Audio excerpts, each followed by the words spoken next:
alternante en ingénierie d'affaires à l'INSEC Paris. J'ai l'honneur de faire mon alternance chez Projection et bienvenue dans nos locaux. Pour ce deuxième épisode de notre Open Lunch and Learn, on a la possibilité de faire quelque chose de mix. Grâce au Covid, on s'est adapté. Donc vous êtes avec nous ou même en distanciel.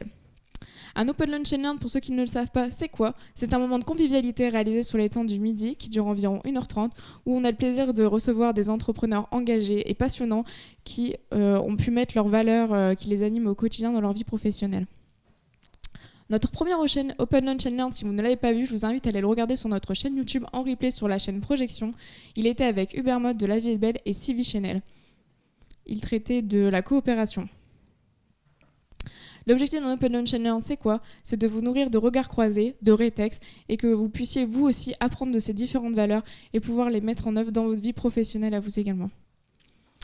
Tout au long de cet Open Lunch and Learn, on va avoir le plaisir d'interagir ensemble grâce au module.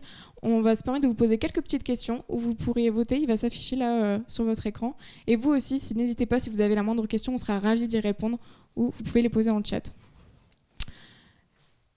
Pour cette Open Lunch and Learn, celle qui présentera et celle qui va animer les débats, c'est Janice Moignon. Elle est consultante en architecture d'entreprise. J'ai eu le plaisir de collaborer avec elle pour la mise en œuvre de cette Open Lunch and Learn. Elle fait aussi partie membre de l'équipe organisatrice, donc c'est elle qui a pu décider avec les collègues de la thématique « Je décide d'être » coopérateur, engagé, résilient et inclusif. Oui, le lobbyisme, ça a du bon, même chez Projection. Voilà, donc je vais lui laisser la parole bientôt. Mais juste avant, j'ai juste une petite question à vous poser. Est-ce que vous avez déjà assisté à un Open Lunch and Learn ? Oui ou non ? La question va s'afficher. Merci à vous. Et bon Open Lunch and Learn.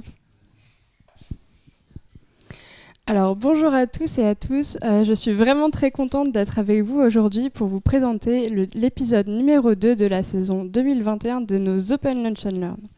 Aujourd'hui, nous allons traiter le thème de l'engagement. Un des défis majeurs de 2020 a été de nous adapter face aux impacts du Covid-19.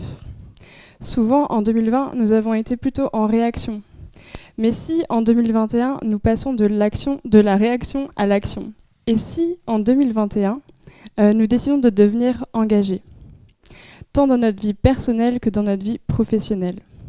Mais vous allez me dire, comment est-ce qu'on fait ça ? L'engagement, d'abord, qu'est-ce que c'est ? À travers toutes les formes qu'il peut prendre, l'engagement représente avant tout l'acte par lequel on décide de mener à bien quelque chose. Et il peut aussi représenter bien plus que ça. En prenant conscience de notre appartenance à la société, des individus et des collectivités ont de tout temps décidé de ne pas rester spectateurs, mais au contraire de devenir engagés. Nous allons aborder une certaine manière de s'engager aujourd'hui. Acheter des produits bio, vous connaissez peut-être. Pourquoi acheter des produits bio ? Vous pouvez le faire soit pour prendre soin de votre santé, soit vous pouvez décider d'acheter des produits bio pour prendre soin de l'environnement. Le bio a révolutionné notre consommation. À travers nos achats, c'est une certaine forme d'engagement individuel que nous prenons. Mais qui sont ceux qui, en coulisses, nous permettent de réaliser cet engagement ? Comment accompagner les agriculteurs en transition biologique pour permettre au plus grand nombre de consommateurs d'accéder à ces produits bio, tout en rémunérant tous les éléments de la chaîne de manière équitable ? Est-ce un combat face à la grande distribution ? Et aussi, quelles sont les valeurs qui animent les acteurs qui rendent tout cela possible ? Dans cet épisode, nous avions proposé de découvrir 2 entreprises engagées. Malheureusement, BBG n'a pas pu être là avec nous aujourd'hui.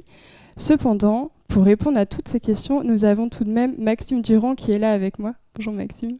Et qui va nous aider à répondre à toutes ces questions et qui va échanger pendant cette heure et demie tous ensemble ce midi. Alors, avant de présenter Maxime, je vois que pour la majorité d'entre vous, c'est-à-dire 56%, c'est votre premier Open Lunch and Learn. Alors, je souhaiterais souhaiter la bienvenue à tous les nouveaux qui nous rejoignent et aussi souhaiter à ceux qui nous connaissent déjà de passer un très bon moment. Alors Maxime, je vais te présenter très rapidement en une petite phrase et je vais te laisser ensuite détailler un petit peu plus. Donc Maxime Durand, tu es ingénieur de formation et lors de ta dernière année d'école d'ingénieur à l'ITEM, tu as créé avec Stéphane Delebasset, un de tes camarades de promo, Biodemain. Des marchés à la grande distribution, Biodemain a beaucoup évolué ces 3 dernières années. Est-ce que tu peux nous en dire plus? Et aussi, j'ai une petite question. Pourquoi as-tu décidé de répondre à notre invitation aujourd'hui? Et est-ce que tu peux nous présenter Biodemain? Avec plaisir. Déjà enchanté et bonjour à tous. Donc Maxime, 24 ans, un des 2 cofondateurs de Biodemain. Biodemain, ça fait à peu près 3 ans qu'on est lancé dans l'aventure avec Stéphane. Effectivement, c'est une sortie d'étude qu'on a démarré suite à la conversion biologique ratée de mon grand-oncle André. C'est comme ça que tout a commencé. En fait, j'ai mon grand-oncle qui était agriculteur en Bretagne qui a voulu passer en bio, ce qui est une très bonne chose. Malheureusement, passer en bio pour un agriculteur, c'est compliqué. Ça représente 2 à 3 ans de ce qu'on appelle la conversion biologique. 2 à 3 ans durant lesquels l'agriculteur doit cultiver en bio, avec toutes les contraintes que ça impose. Donc chute de rendement, hausse du coût des matières premières, hausse du coût de la main-d'œuvre, mais sans avoir le label bio, donc sans pouvoir valoriser son prix de vente. 2 à 3 ans compliqués. Donc avec Stéphane, on s'est dit qu'on avait quelque chose à faire dans tout ça. Et donc c'est pour ça qu'on a créé Biodemain, une marque équitable qui rémunère justement les agriculteurs durant leur conversion biologique. Donc on achète leurs produits à un prix équitable et on les valorise sous notre marque en magasin. Merci Maxime. Et pour aujourd'hui, du coup, je suis ravi d'être là. J'ai oublié la question.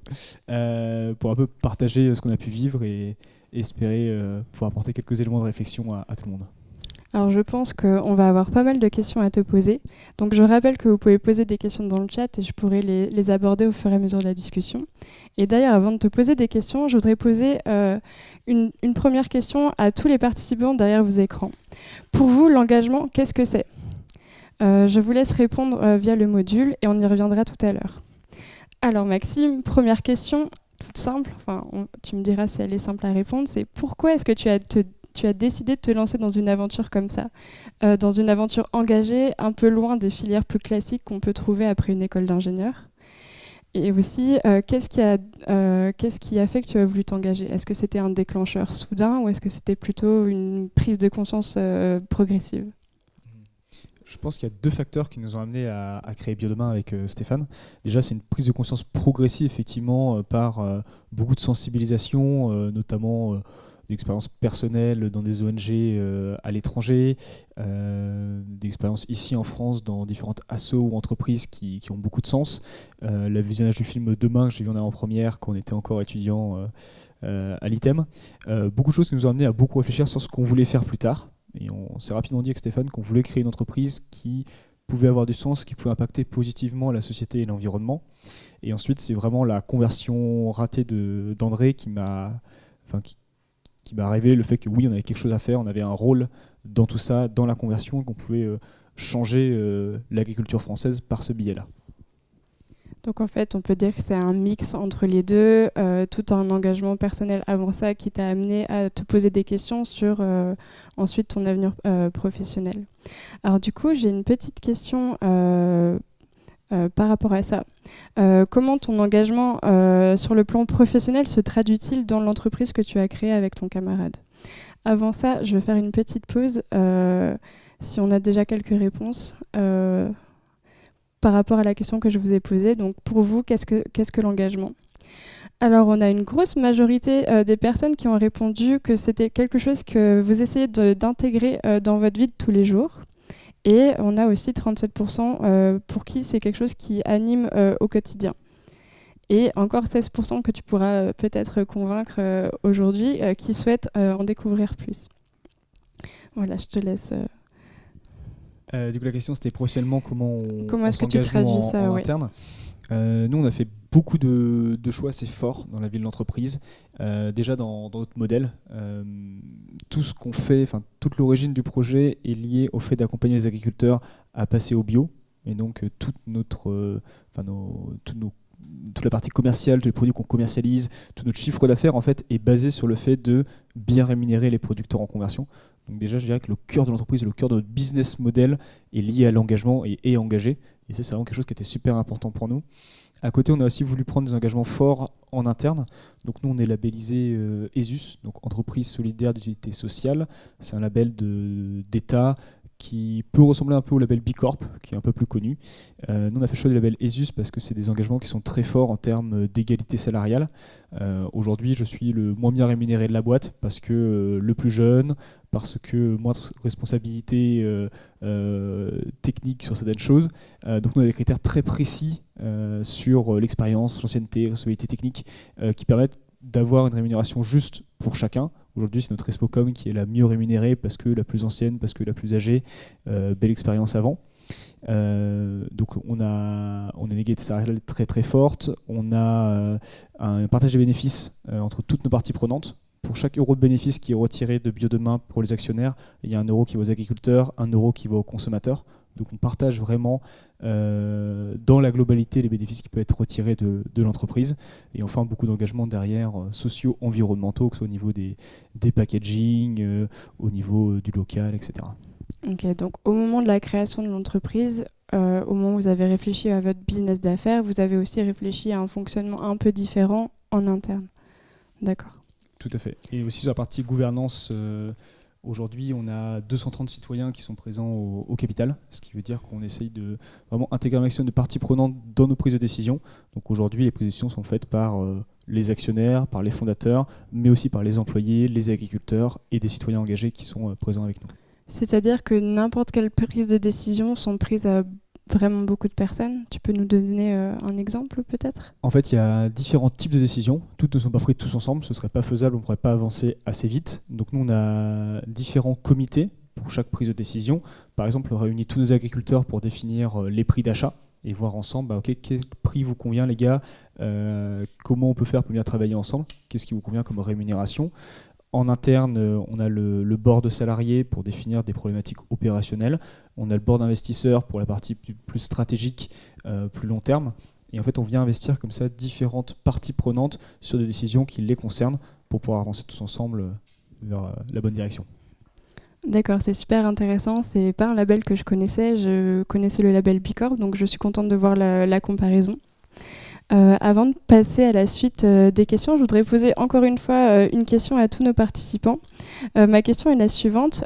Pour vous, quel est le critère principal lorsque vous achetez un produit alimentaire ? Donc, est-ce que c'est le prix ? Est-ce que c'est la provenance ? Ou est-ce que c'est le label présent sur l'étiquette ? Voilà, on reviendra sur les réponses juste après. Et pour ceux qui étaient là à l'épisode précédent sur la coopération, je voulais poser une question à Maxime en rapport à ça. Donc, est-ce que Maxime, Biodemain, avez-vous avec l'équipe dû faire des compromis pour mettre en place de la coopération avec vos agriculteurs ou avec vos différents partenaires dans le retail ?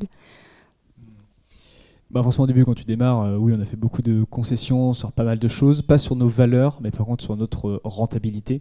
Pour la petite anecdote, on a commencé, en moyenne sur nos produits, on faisait moins 20, moins 30% de marge, parce qu'en fait, on avait des tout petits volumes, tout nous coûtait cher, les étiquettes nous coûtaient super cher, la logistique nous coûtait super cher, l'achat de n'importe quel produit nous coûtait super cher.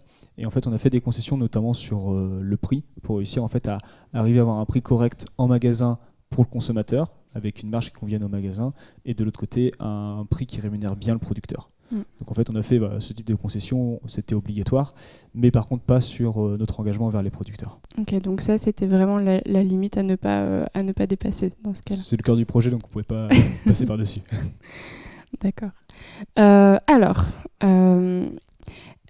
Je vais laisser peut-être le temps aux participants de répondre, mais si on a quelques chiffres déjà sur la question que j'ai posée, on pourra aller les regarder. Mais il est souvent reproché au bio, en général, que ça coûte trop cher, que c'est pas du tout quelque chose d'inclusif et que c'est assez élitiste par rapport à ça. Comment permettre aux consommateurs d'avoir accès à des produits plus éthiques ? Comment permettre du coup à des consommateurs de s'engager via les choix de consommation qu'ils font ? Le bio plus cher, c'est effectivement un fait. Globalement, sur tous les secteurs de distribution confondus, on est entre plus 50 et plus 70%. La différence de prix entre le conventionnel et le bio. Beaucoup de choses expliquent cela. Déjà, pour le producteur, c'est beaucoup plus compliqué de produire en bio. En fait, il y a énormément de travail manuel en plus qui explique le fait qu'il y a une différence de prix. Le producteur doit se payer, il doit payer le temps qu'il passe à cultiver, et donc forcément c'est plus coûteux pour lui de rémunérer donc sa main d'œuvre, ses gars s'il en a. Donc ça c'est une première chose. Il y a aussi des chutes de rendement qui sont liées à l'agriculture biologique. On cultive surtout au départ, pendant la conversion et un peu après, on cultive beaucoup moins à l'hectare que ce qu'on faisait en conventionnel. Donc forcément là aussi il y a un coût derrière. Ça explique un petit peu pourquoi le bio est plus cher en prix facial. D'ailleurs, ce qu'il faut bien se rendre compte, c'est que dans le prix de l'alimentation conventionnelle, en fait, on ne paye pas le vrai prix de ce que ça coûte à la société. En fait, dans une agriculture productiviste intensive comme on l'a eu, on vient effectivement payer ce qu'on appelle le coût de production, vraiment combien ça coûte à produire, mais on ne vient pas du tout payer les externalités négatives qui sont dues à ces méthodes de culture. Exemple, quand un agriculteur projette énormément de pesticides pour produire un maximum sur ses cultures, il peut choper des cancers, il peut en donner aux populations à côté. Le coût des maladies liées à tout ça, finalement, c'est l'État qui va prendre en charge. Ce n'est pas le consommateur dans le prix d'achat du produit. Tout ça pour dire que le conventionnel, certes, coûte moins cher, mais finalement, si on regarde mis bout à bout tous les coûts que ça peut avoir pour la Sécu, pour le traitement des eaux, pour le fait qu'il y a une grosse chute de la biodiversité, pour le fait qu'il y ait de moins en moins d'abeilles. Tout cet ensemble de problématiques-là et de coûts sociétaux et environnementaux finalement n'est pas pris en compte, alors qu'en bio, finalement, certes, on paye plus cher, mais derrière, tout est pris en charge, il n'y a pas de surcoût pour la société derrière, parce que c'est une agriculture qui est durable, et donc il y a un impact positif sur la société et sur l'environnement. Donc finalement, le conventionnel, certes, est moins cher vu comme ça, mais si on prend tous les coûts globaux, externalités négatives qu'on ne prend généralement pas en compte, le conventionnel est beaucoup plus cher que le bio. Très bien. Dans ce cas-là, est-ce que tu aurais des conseils aux personnes qui souhaiteraient choisir des produits qui soient moins avec des impacts moins négatifs pour l'environnement, mais qui n'ont pas forcément les moyens de payer des produits bio. Donc tu nous as dit le prix c'est une facette de ce que représente le produit, mais du coup si je comprends bien, il y a aussi d'autres manières que d'acheter du bio pour choisir des produits plus neutres pour l'environnement. C'est bien ça ? En termes de neutralité carbone, effectivement, les produits bio, c'est déjà une belle étape, mais il y a plein de solutions possibles, hein. Le bio, c'est une des solutions qui est la plus connue, c'est la plus connue, parce que le label est très fort, qu'il y a des forts engagements derrière, qu'il a été très démocratisé par des chaînes de magasins spécialisées, par aujourd'hui la grande distribution aussi qui le démocratise. Mais il y a plein d'autres solutions. On parle beaucoup en ce moment d'agriculture raisonnée. Ça, c'est pas vraiment une solution parce qu'on peut mettre tout et rien derrière. Par contre, il y a beaucoup d'autres labels qui existent, que ce soit les labels Déméter, Culture Sol Vivant, HVE. Il y a d'autres solutions, d'autres choses qu'on peut aller regarder. Mais finalement, ce qui est vraiment important, c'est de regarder qui est derrière. Et finalement, c'est ça souvent l'information principale, qui est derrière et comment ils cultivent. Quand vous achetez directement auprès d'un petit producteur du coin, que vous savez qu'il met pas d'intrants, qu'il cultive de manière très bien, mais qu'il n'a pas le label bio, finalement, c'est pas grave. Si vous êtes sûr que derrière c'est bien fait, c'est pas un souci. Ça peut des fois coûter moins cher, c'est du direct, c'est plus sympa. Après, malheureusement, la qualité environnementale et la qualité sociétale se payent d'une manière ou d'une autre. Parce que si les producteurs veulent être bien rémunérés en faisant du bon travail, il y aura toujours un enjeu économique derrière. Je te remercie. Alors, il y a le graphique qui s'affiche pour connaître quel est votre critère principal pour le choix de votre achat de produits alimentaires. On a effectivement, donc j'ai l'impression que nos participants, nos spectateurs sont plutôt d'accord avec ta dernière phrase, avec 68% qui choisissent en priorité la provenance du produit, seulement 11% pour le prix et 22% pour le bio.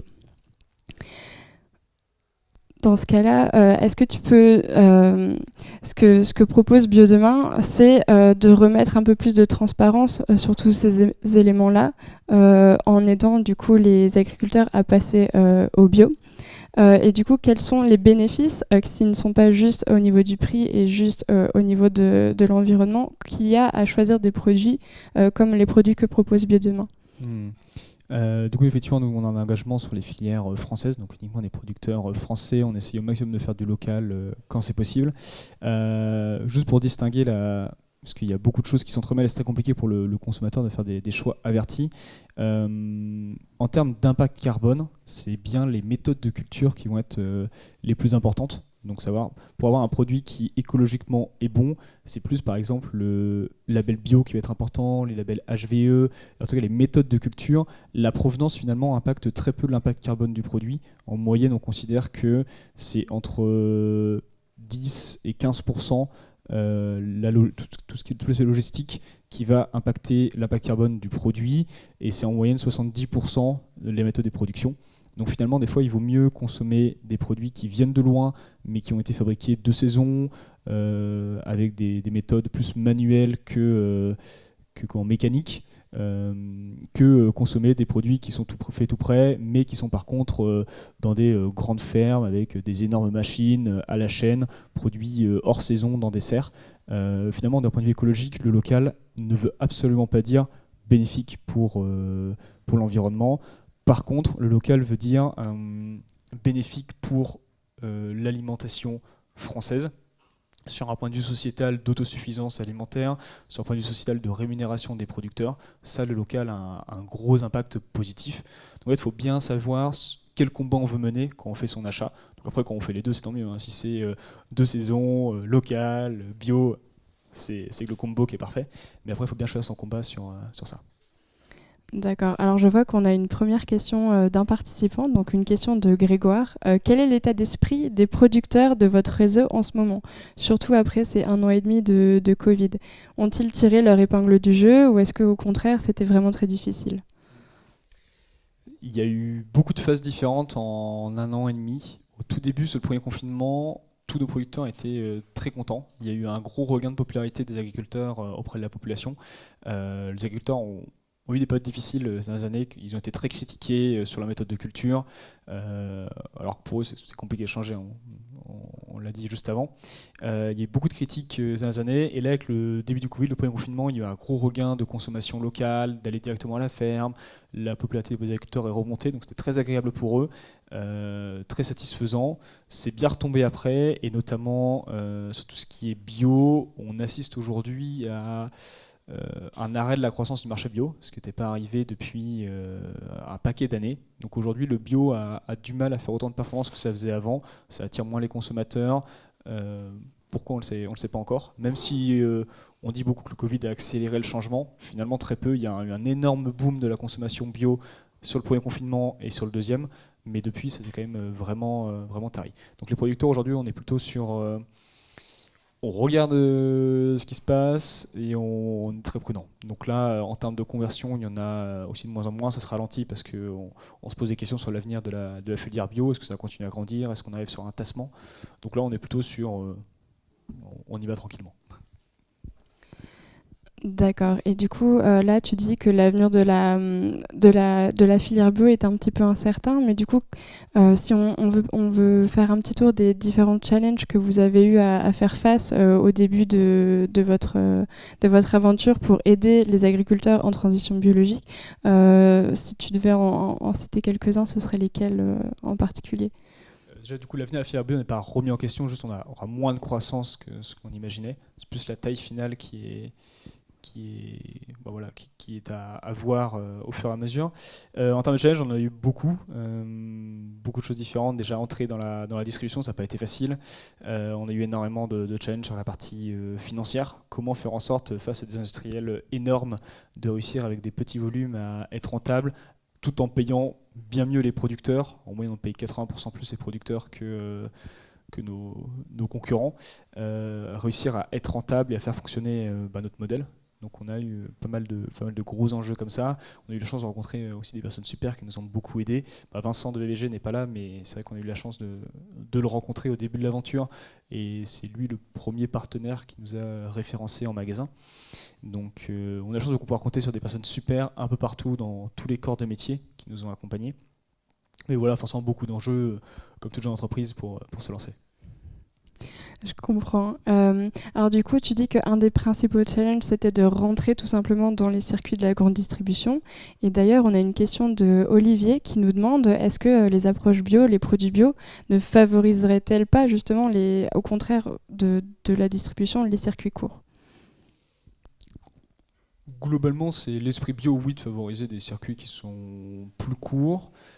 Après, le label bio ne certifie absolument pas un circuit qui est plus court. C'est juste un esprit global qui est comment que le consommateur bio est un consommateur qui aime bien aller voir directement le producteur, se renseigner, discuter avec lui. Donc ça, oui, c'est bien. Et je vois la deuxième question là qui est, et c'est un peu ce que je voulais dire aussi, s'il faut préférer les circuits courts ou le bio. En fait, c'est très différent. Il y a des modèles d'agriculture qui sont très bien pour le circuit court. Les tout petits producteurs qui cultivent en bordure de ville, qui ont un flux continu de citoyens qui viennent acheter chez eux. C'est parfait, le circuit court c'est génial. Et là, cumuler circuit court et bio, bah, c'est parfait, c'est un modèle qui marche très bien. Le circuit court a une limite, c'est qu'on ne pourrait pas fonctionner comme ça sur le gros de l'agriculture française. On a besoin de fermes qui sont plus importantes, qui ne peuvent pas tout écouler en circuit court, des fermes qui sont à la campagne où personne ne va, ou enfin, personne, pas en tout cas le gros des consommateurs. Et en fait, le circuit court fonctionne pour une partie, mais pas pour tout. Donc on a besoin de la distribution aujourd'hui pour avoir une offre de produits complète en ville, ou en tout cas dans les grands bassins de consommation. Et finalement, c'est un choix très différent entre circuit court et bio. Sur le circuit court, vous allez plutôt favoriser un lien avec le producteur, favoriser des petites fermes, vous allez favoriser souvent des cultures... les femmes comme ça dans le circuit court font des cultures qui sont de saison. Vous allez favoriser donc, pas mal de choses en termes sociétal. Sur le bio, en fait, vous avez un engagement sanitaire et environnemental qui est très bon. C'est le gros avantage du label bio. En fait, vous avez en fait deux impacts différents. Et si vous pouvez cumuler les deux, c'est mieux. Mais en tout cas, vous pouvez faire votre choix entre ce que vous préférez privilégier. Alors, on a une question aussi très intéressante qui arrive de Cécile. C'est hormis le critère bio pour sélectionner vos partenaires, ou hormis le critère des personnes qui sont en transition biologique, y a-t-il d'autres critères que vous prenez en compte, notamment des engagements sociaux? Nous, l'engagement sociétal, on le prend sur la rémunération des producteurs. Donc, on a, nous, une rémunération 80% plus élevée que ce qu'ils auraient eu en conventionnel. Donc, c'est nous qui la créons, en fait, l'engagement... la notion d'engagement sociétal. Après, on favorise les agriculteurs qui font des choses à côté. Notamment, on a beaucoup de producteurs qui reviennent sur des méthodes de pollinisation naturelle, où ils ramènent des ruches dans leurs champs, des agriculteurs qui remettent pas mal de haies, des agriculteurs qui ont commencé à avoir une exploitation qui marche aux panneaux solaires, aux énergies renouvelables. Donc on a beaucoup d'agriculteurs qui font en fait une démarche globale de transition, pas uniquement la conversion biologique, mais une transition globale environnementale. Et c'est ça qui est vraiment top. Donc globalement, on prend en compte différents critères, en plus de la partie conversion, et sur la partie engagement sociétal, c'est nous qui créons nos propres critères sur la rémunération des producteurs.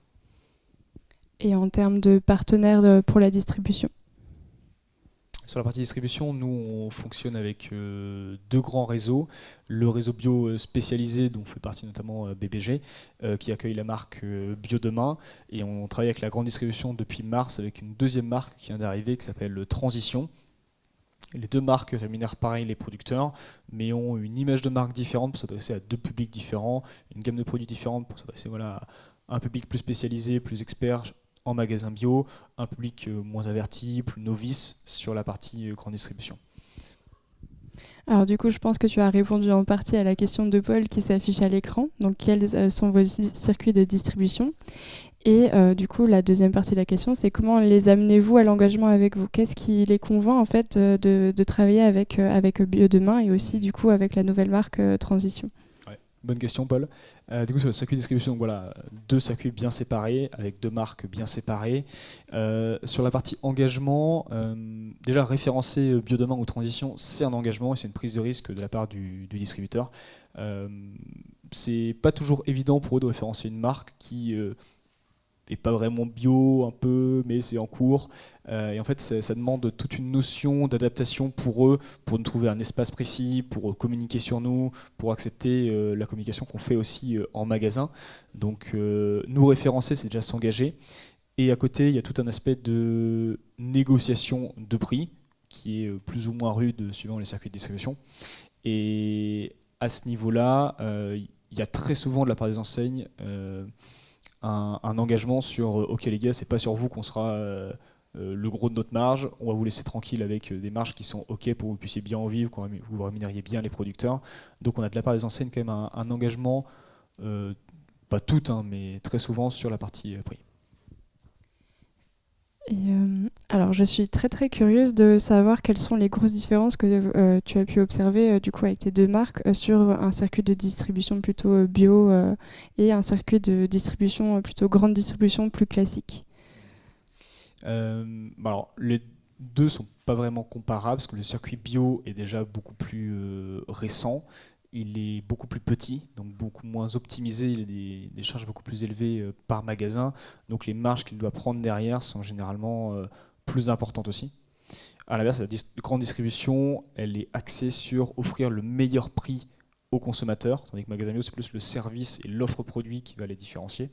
Donc la grande distribution prend généralement beaucoup moins de marge que les magasins bio, parce que eux, tout est optimisé, tout est fait pour le prix. Et donc dans ce cas, ils arrivent aussi à prendre moins de marge au final. Je te remercie, d'accord. Dans ce cas-là, si on a d'autres questions des participants, n'hésitez pas, hein. Et sinon, moi j'ai une petite question, c'est qu'est-ce qui, d'après toi, fait que la grande distribution commence à vous référencer? Est-ce que c'est des impulsions liées en fait, au mode de consommation qui change, ou est-ce que c'est des individus en interne dans ces entreprises-là qui décident de référencer des marques comme la tienne? Est-ce que tu saurais répondre à ce type de questions? Je pense qu'on a un peu des deux. Déjà, il faut démystifier le fait que la grande distribution, c'est que des méchants qui vont tirer les prix et nous étouffer à tout prix. Oui, ils regardent très fortement le prix et c'est un gros enjeu pour eux, mais il y a un à côté et en face, il y a quand même des personnes super. Il faut vraiment démystifier ça. Nous, quand on est arrivé, on s'attendait à voir les gros méchants requins de chez Leclerc qui allaient nous bouffer. Faut quand même se dire que Leclerc pour nous a été et d'autres meilleurs clients sur Transition en termes de volume, et ils sont tous vraiment top, donc il faut vraiment démystifier ça. Et derrière, qu'est-ce qui les fait se bouger? Il y a beaucoup de facteurs différents. Il y a déjà un facteur consommateur où le consommateur a envie de marques plus engagées, a envie de produits qui sont différents. Pour l'enseigne, du coup, ça peut être une stratégie de se différencier sur des produits engagés, des produits bio, des produits originaux, nouveaux. Donc il y a cet enjeu-là purement consommateur et stratégique, et il y a un enjeu à côté plus responsabilité sociale et environnementale de l'enseigne. Et c'est vrai qu'on rentre des fois par un circuit, des fois par l'autre, et souvent en tout cas on a en face des personnes qui vont militer pour nous en interne et porter en fait le projet et porter la conversion de dire mais si les gars, ok c'est pas encore bio, mais on a quand même le devoir de le faire nous en tant qu'enseigne et de proposer à nos consommateurs de soutenir la conversion. Donc il y a toujours, en tout cas sur les personnes qu'on a en direct, un fort engagement de leur part pour pousser la marque chez eux. D'accord. Et d'ailleurs, en parlant de ça, tu dis que ça a été peut-être un petit peu plus difficile au départ d'expliquer que Bio Demain, c'est des produits qui ne sont pas encore bio. Est-ce qu'il y a eu ces mêmes petites difficultés au départ côté consommateur? Est-ce qu'il y a eu besoin de faire de la pédagogie ou d'expliquer un petit peu plus ce que c'était la conversion biologique? Alors on a essayé de le montrer clairement sur nos produits. Je ne sais pas si vous voyez la caméra, mais c'est marqué en grand ce jus de poire n'est pas encore bio. Donc ça, on essaye de bien le mettre en avant de manière transparente. Donc on explique à chaque fois bien ce que c'est la conversion. Donc à l'arrière, il y a toujours une photo du producteur, sa petite histoire, d'où il vient, et des informations sur la conversion. Et en magasin, on est très proche du consommateur, on fait beaucoup d'animations, dégustations, on met des gros panneaux d'affichage pour essayer de lui faire comprendre. En toute pédagogie pour expliquer tout ça. C'est pas toujours évident et ça dépend vraiment des magasins. Il y a des magasins où les consommateurs sont finalement très experts et connaissent la conversion déjà et on n'a pas beaucoup à leur expliquer pour qu'ils comprennent ce que c'est et ce qu'on fait nous comme action. D'autres, c'est beaucoup plus compliqué, on a beaucoup plus de pédagogie à faire. En tout cas, c'est un de nos rôles, nous en tant que marque de la conversion, d'expliquer ça auprès de tous les consommateurs. Et c'est pour ça qu'on est très présent sur la presse, sur la télé, la radio. C'est aussi pour pouvoir démocratiser un maximum la conversion. D'accord. Alors on a de nouveau une question de Grégoire qui demande comment se passent les liens avec les grandes surfaces. Négociations face aux grands acteurs, intérêt face aux démarches engagées. Ça dépend vraiment des enseignes. Il y a des enseignes qui sont très tournées sur les petites entreprises, les jeunes marques, sur les marques engagées, et qui du coup nous facilitent vraiment la vie sur plein de choses, notamment sur la négo, sur la logistique, sur les référencements dans différents magasins. Et dans ces cas-là, pour nous, c'est très simple de rentrer chez eux, ça roule tout seul, on a des magasins qui s'ouvrent, on peut mettre en place des meubles, il y a des négociations facilitées en toute transparence. D'autres qui n'ont pas cette habitude-là, qui ont l'habitude plus vraiment grande distribution classique, où là il y a des négociations un peu plus à couteau tiré. Après on fait toujours du mieux qu'on peut, mais en tout cas on sait bien nous ce qu'on ne doit pas dépasser comme limite, et c'est la rémunération de nos producteurs qui définit tous nos prix. Donc on a vraiment cet enjeu-là de négo qui est toujours important. D'accord. Alors encore une autre question, mais je vais enchaîner avec peut-être une autre. Pas cette question-là en premier. On a eu beaucoup ce débat en 2020 avec le Covid ou la Covid. Du coup, Maxime, on dit le bio ou on dit la bio? Très bien amené. Effectivement, il y a ce grand débat là entre le réseau bio spécialisé qui appelle ça la bio et la grande distribution qui appelle ça plutôt le bio. En fait, ce qu'on appelle le bio, c'est le cahier des charges biologique. Donc c'est se dire que tu as des règles à respecter, tu les respectes, c'est tout, c'est du bio. Effectivement, le cahier des charges, c'est la base de tout, c'est ce qui permet d'appliquer le label, et c'est vraiment la base de la base. Ensuite, tu as ce qu'on appelle la bio. La bio, ça vient de la biologie, et c'est l'esprit, l'âme de l'agriculture biologique. Et quand on dit la bio, on n'entend pas uniquement le label, on entend toutes les valeurs qui vont avec, et se dire que, par exemple, pour le bio, au lieu de faire des tomates hors saison, tant qu'elles sont bio et dans le cahier des charges, pas de souci. Pour la bio, les tomates, c'est en saison, c'est pas fait sous serre, ou alors uniquement si elles ne sont pas chauffées, c'est le plus de local possible, c'est un engagement sociétal, environnemental qui est plus fort, et en fait la bio vient défendre plus de valeurs. On va dire ça comme ça, tu as l'esprit bio d'un côté, et tu as le bio, le cahier des charges de l'autre. D'accord, donc deux visions qui sont pas tout à... qui sont pas tout à fait les mêmes. Après, nous, on défend plutôt la bio, dans le sens où on considère qu'on doit toujours aller plus loin dans les contraintes qu'on se met. Après, par souci de démocratisation, on dit souvent le bio, parce que le consommateur après est vite perdu entre le bio, la bio, qu'est-ce qu'il veut dire, qu'est-ce qui se passe. Donc nous, par souci de pédagogie, on utilise plutôt le bio. D'accord. C'est une bonne réponse. Je m'étais posé la question en venant ce matin d'ailleurs, donc merci. On a encore une question qui s'affiche. Donc, peut-on imaginer un jour dans les grandes surfaces le bio, du coup, qui représente jusqu'à, pourquoi pas, 70% du référencement? Est-ce qu'il y a des objectifs en la matière à moyen terme? Il y a des objectifs nationaux en termes de surface de culture, de surface agricole utile cultivée en bio. Donc la France a des objectifs qui sont sans cesse repoussés. On avait un objectif pour l'année prochaine, je crois à 20% de la surface agricole utile française en bio. On est aujourd'hui à 8-9%, donc on peut dire qu'on n'y arrivera jamais. Ils l'ont rebaissé, je crois, à 15% pour 2025. Bon, en tout cas, on en est encore un peu loin. Donc il y a des objectifs nationaux à ce niveau-là. Sur les grandes surfaces, chaque enseigne a sa stratégie. Par exemple, on va bientôt travailler avec une enseigne parisienne dont je ne citerai pas le nom, mais qui a un objectif d'avoir 12% de son chiffre d'affaires fait en bio. Donc chacun a son objectif propre. 12%, c'est énorme parce qu'en France, en moyenne, les achats bio représentent 6 à 7% des achats alimentaires. Donc finalement, 12% c'est beaucoup pour une enseigne.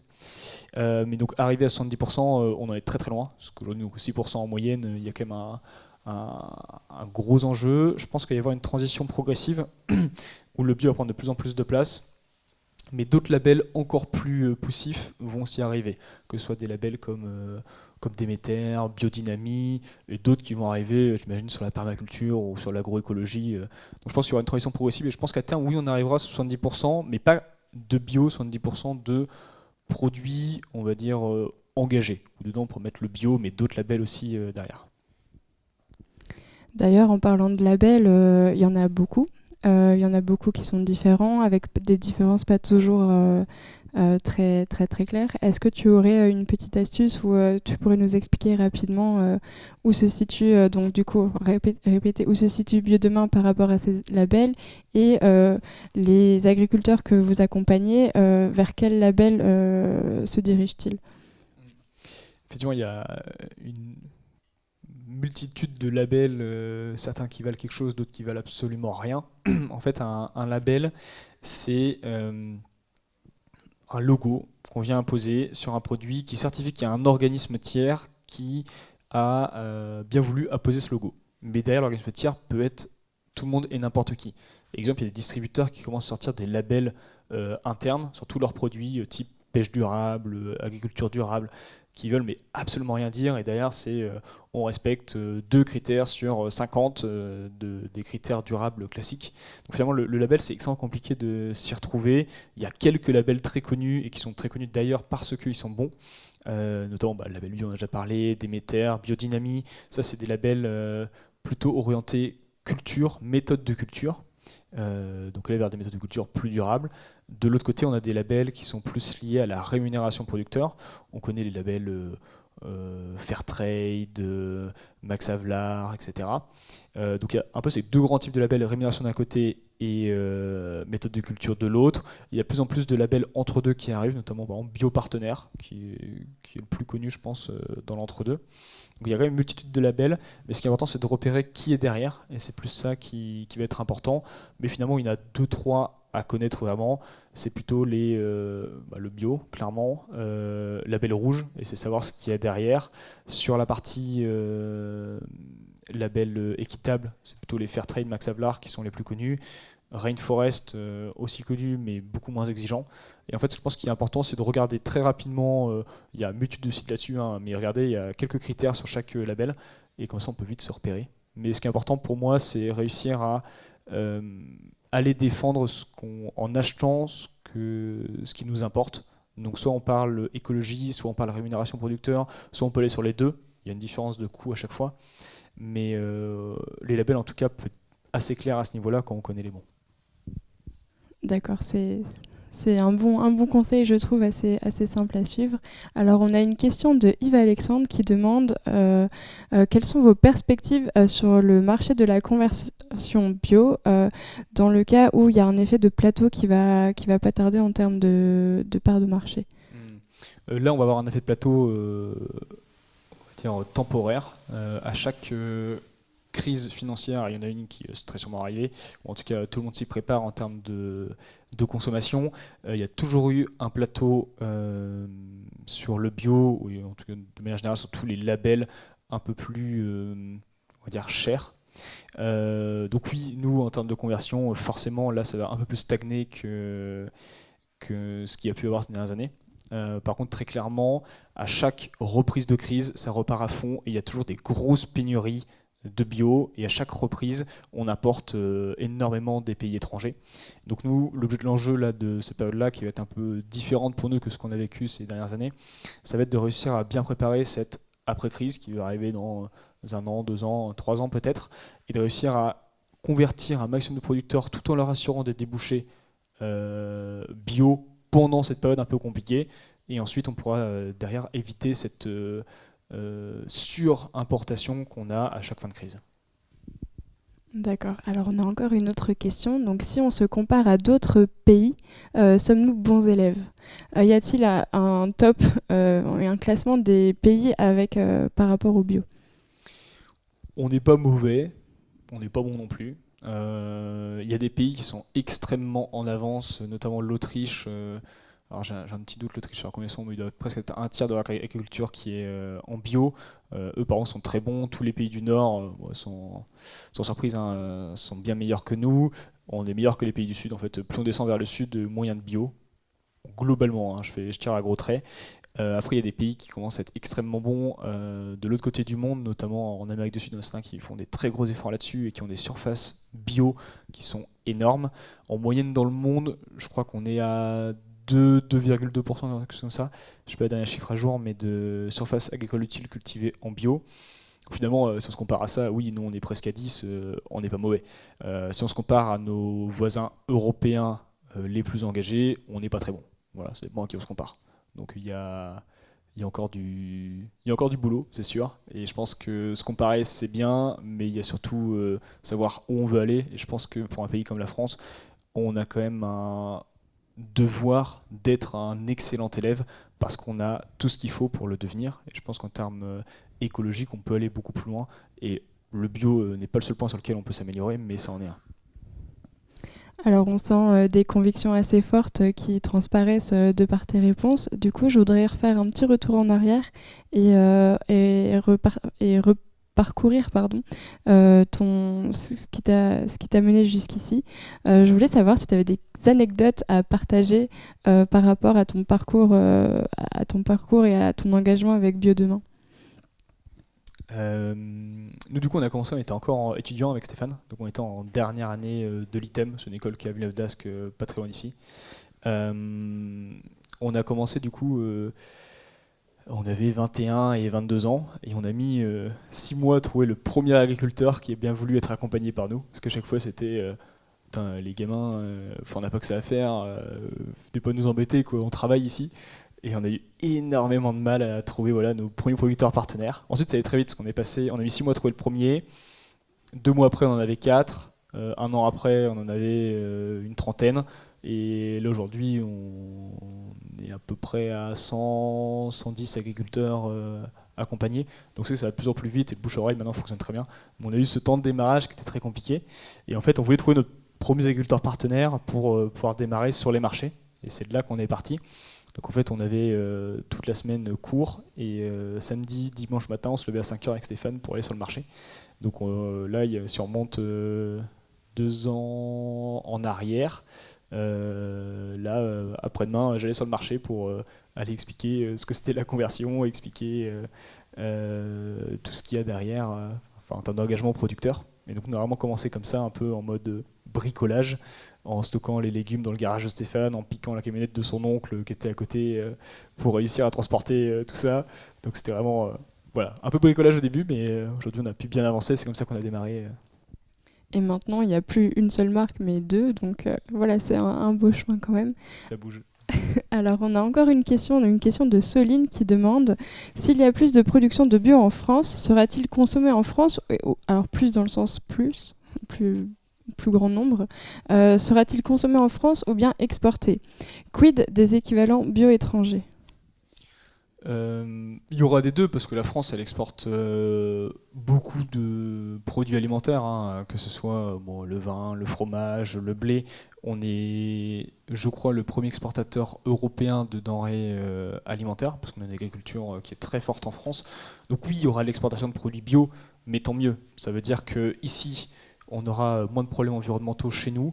Et de l'autre côté, le pays qui importera nos produits aura pour les consommateurs des produits de meilleure qualité qui impacteront moins sa santé. Donc globalement, ça reste positif.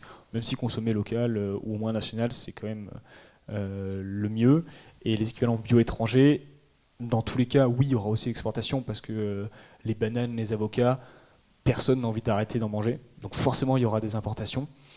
Mais des importations bio d'où ça provient fera beaucoup moins de dégâts et ici fera que du bien à la santé. Donc globalement, oui, il y aura des importations, des exportations et je pense qu'on ne va pas arrêter, on va diminuer, ça j'espère, on va fortement diminuer même, surtout sur des produits qui peuvent être cultivés ici, et ça j'espère vraiment que ça sera le cas, mais il y en aura toujours un peu. Donc oui, il y aura plus d'exportation et d'importation de produits bio, mais c'est pas forcément un mal dans l'absolu, au contraire, ça reste globalement positif. C'est vrai que du coup le bio c'est à la fois un avantage pour une hausse de qualité des produits et aussi une baisse des impacts négatifs là où c'est produit. Donc c'est un peu du gagnant-gagnant au final quand on le voit comme ça. Alors du coup, on a une question encore de Olivier qui demande, au-delà du label bio, pensez-vous qu'un affichage plus complet pour le consommateur sur l'empreinte environnementale, carbone, polluants, ressources, d'un produit ferait sens? Donc là, on revient un peu sur la pédagogie, je pense. Oui, tout à fait. Moi, je suis extrêmement convaincu de ça, Olivier. Je pense qu'il y a vraiment une pédagogie à faire auprès du consommateur et quelque chose qui soit très simple pour qu'il s'y retrouve. Parce que derrière, il y a tellement de critères et tellement de choses à évaluer que c'est super compliqué.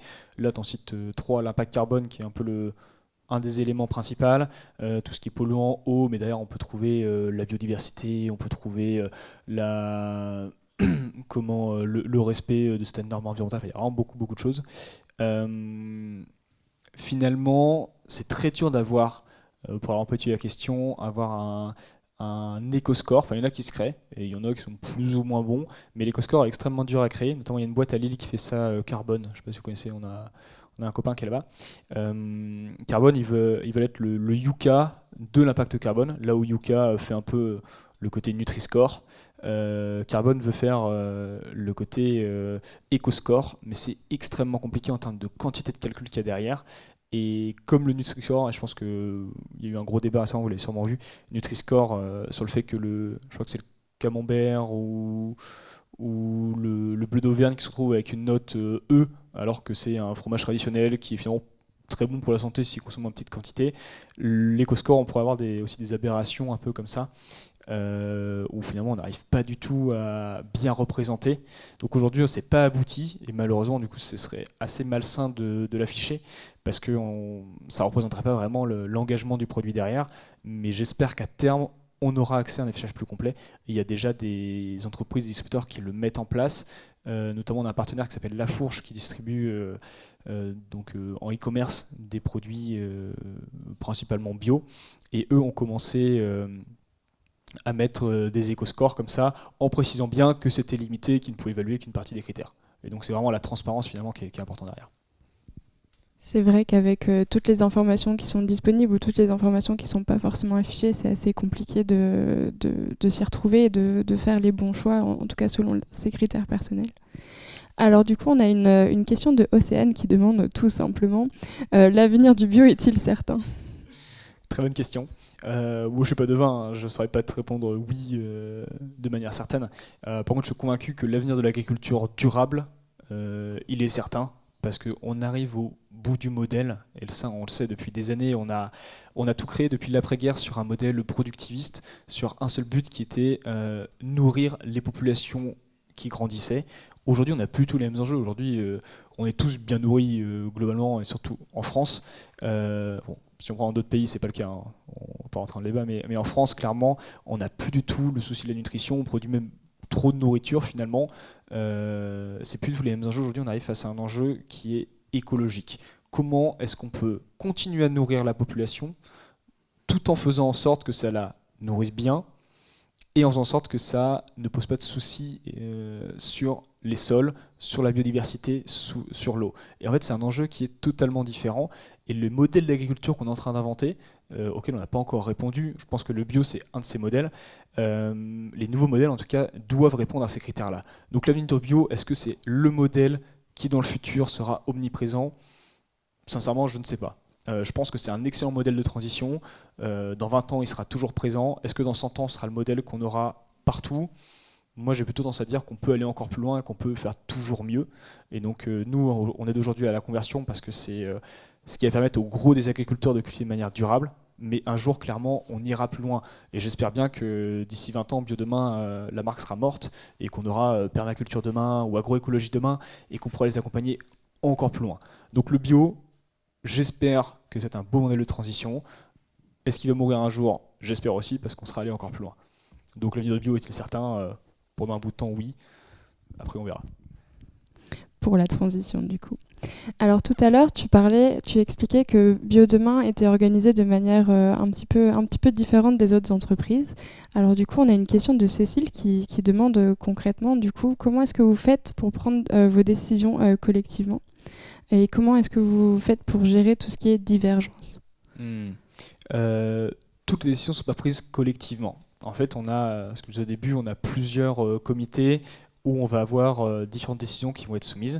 Par exemple, les décisions très opérationnelles, nous, elles sont totalement déléguées à tous nos salariés. Exemple, Camille Marespocom, elle a totale latitude pour tout ce qui touche à la com. Moi, ce que je lui fais juste des conseils, je suis dispo si elle a besoin d'aide, mais finalement, je ne fais quasiment rien. Ensuite, moi, j'ai latitude sur tout ce qui est, on va dire, globalement, la strat de l'entreprise, les décisions un peu financières, etc., le management, les recrutements. Ensuite, on vient soumettre différentes choses à nos comités. Exemple, tout ce qui est lié à la rémunération producteur. On a des comités où on invite nos coopératives, nos agriculteurs. Donc là, on se retrouve par filière. Par exemple, on va être 5-6 personnes sur la filière, par exemple, arboriculture.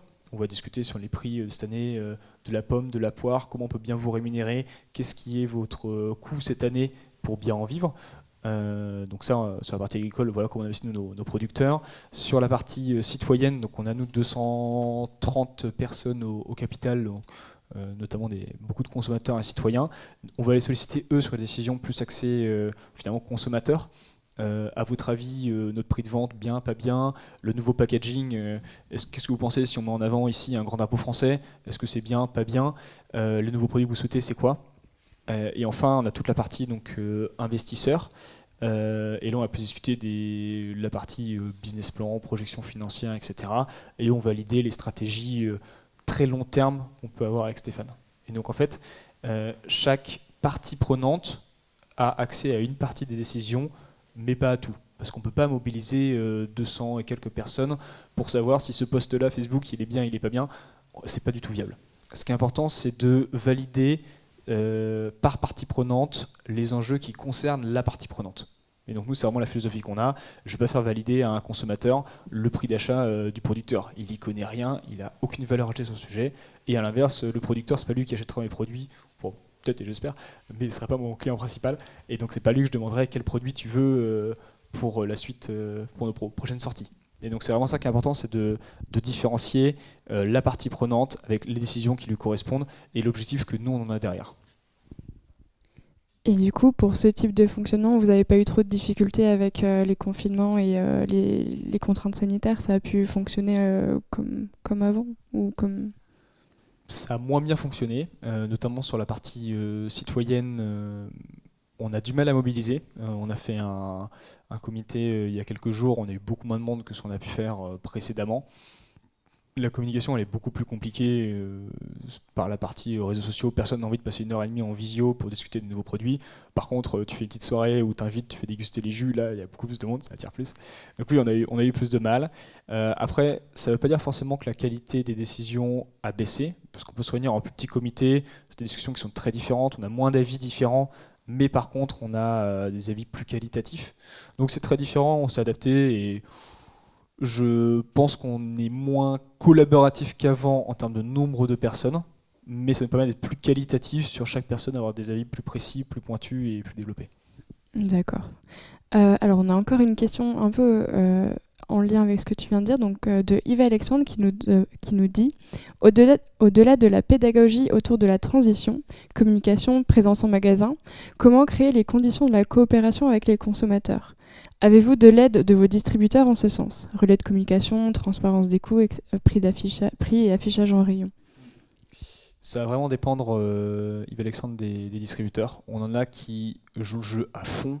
Et notamment Vincent, il n'est pas là, hein, dommage, il aurait pu nous en parler.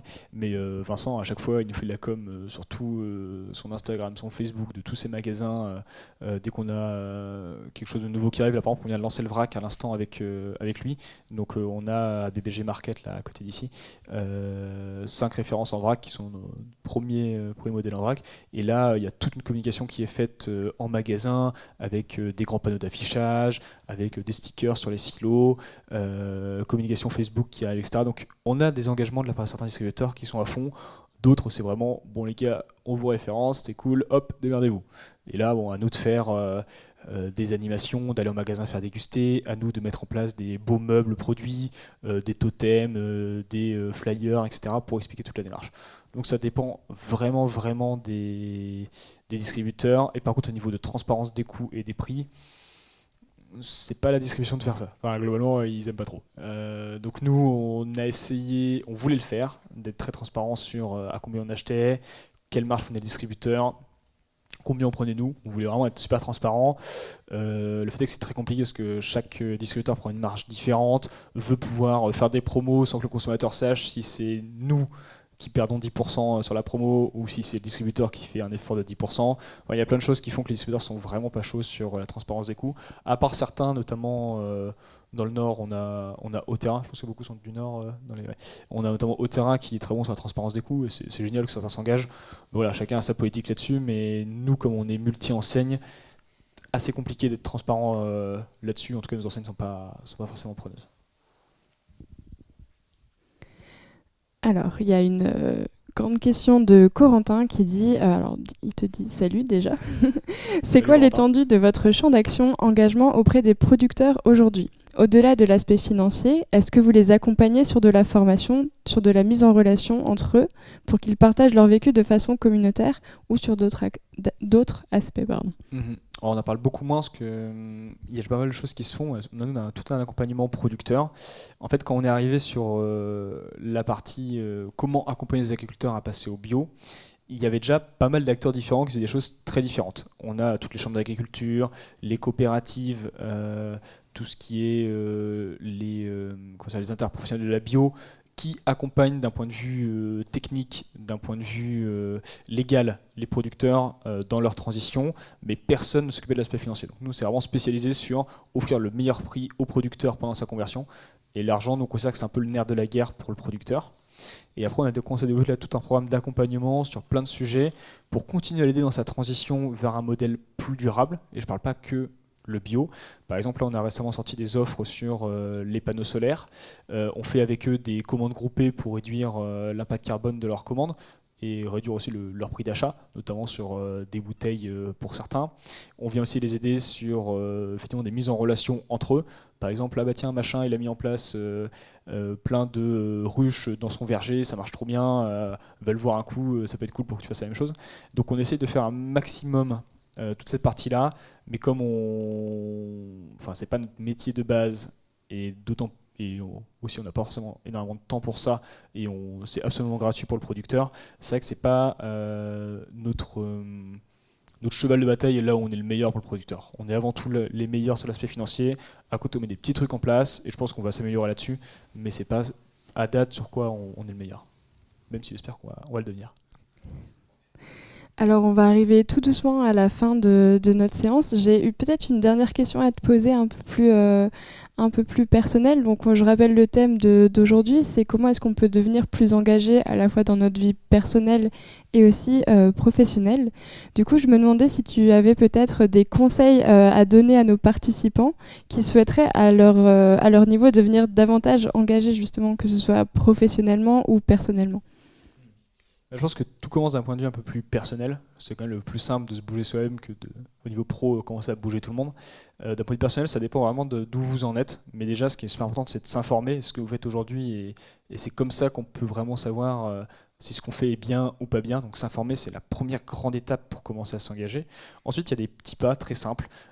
Commencer à acheter des produits qui ont un impact positif sur l'environnement, sur la société. Nous, on a beaucoup parlé bio, mais il n'y a pas que le bio, ça vous l'avez bien compris. Il y a plein d'autres typologies de produits qui font du bien à la planète et à la société. C'est aussi consommer moins de viande, par exemple. C'est essayer de faire ses courses en vrac. C'est essayer de consommer sur des circuits de distribution qui, globalement, polluent moins. Donc, il y a beaucoup de choses qu'on peut faire assez simplement. Prendre le vélo. Vous connaissez les actions, globalement. Il y a plein de choses qui sont faisables facilement et qui ont un très gros impact. Arrêter la viande, ou en tout cas en consommer moins, c'est un impact qui est énormissime, son impact carbone personnel. Arrêter de prendre l'avion, c'est pareil. Donc il y a quelques actions comme ça qui sont chiantes, faut dire. Ça casse les pieds à tout le monde d'arrêter de prendre l'avion ou pas manger de viande. Moi le premier, j'adore manger de la viande, mais j'ai arrêté il y a 7 ans parce que je considérais que c'était plus en accord avec mes valeurs. Mais ça casse les pieds, il faut se dire qu'il faut trouver le juste milieu. Bref, mais en tout cas, son impact carbone, on peut le diminuer assez facilement par des actions comme ça. Ensuite, ça peut être des choses aussi très simples, aller dans des assos, commencer à s'investir différemment dans la vie de la société, dans des assos qui ont un impact positif. mais sur plein de choses différentes. À nouveau, ça peut être l'environnement, et moi c'est plus mon credo, mais il y a plein de choses qui se font sur les réfugiés, sur les sans-abri, sur l'accès à une alimentation saine pour tous. Il y a vraiment beaucoup de choses. Et je pense que le dernier point, c'est sur sa vie pro, comment est-ce qu'on peut l'influencer. Et donc là, il y a du plus simple au plus engageant. Au plus simple, ça peut commencer à faire bouger ses collègues pour tous ensemble faire du recyclage. Ça peut être penser à éteindre la lumière en partant du bureau, parce que ça, on en voit tellement des bureaux qui sont allumés en continu. Il y a des mini-actions comme ça qui sont vraiment toutes bêtes. Après, ça peut être plus engageant, commencer à organiser des conférences inspirantes sur des sujets socio-environnementaux en interne, commencer à bouger vraiment toute l'entreprise dans cette direction-là. Pour les distributeurs, c'est référencer des produits engagés. Pour, je sais pas, dans le BTP, c'est commencer à faire des choix plus engageants en termes de matériaux pour les bâtiments. En tout cas, chacun à son échelle et chacun selon son métier a un pouvoir très concret pour faire avancer les choses. Après, c'est beaucoup de lobbying en interne. Et enfin, il y a des choses beaucoup plus engageantes et beaucoup plus dures. C'est carrément changer de métier si c'est plus en accord avec nos valeurs. C'est créer sa boîte sociale si on considère que c'est c'est le devoir qu'on a de faire ça.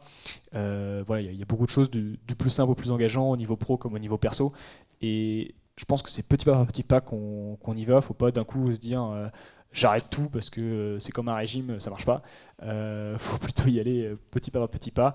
Et sur le point perso comme le point pro, il y a beaucoup de choses simples à faire pour s'améliorer, pour s'engager. Et je pense que c'est collectivement qu'on va y arriver. C'est chaque petite action mise bout à bout qui finalement vont permettre à toute cette crise climatique et sociétale de se résoudre. Alors, merci beaucoup Maxime pour tous ces conseils et surtout pour tous ces échanges. Alors, excusez-moi. On va terminer la session aujourd'hui. Je voulais remercier à tous les participants présents sur place et présents à distance d'avoir participé et d'avoir posé autant de questions.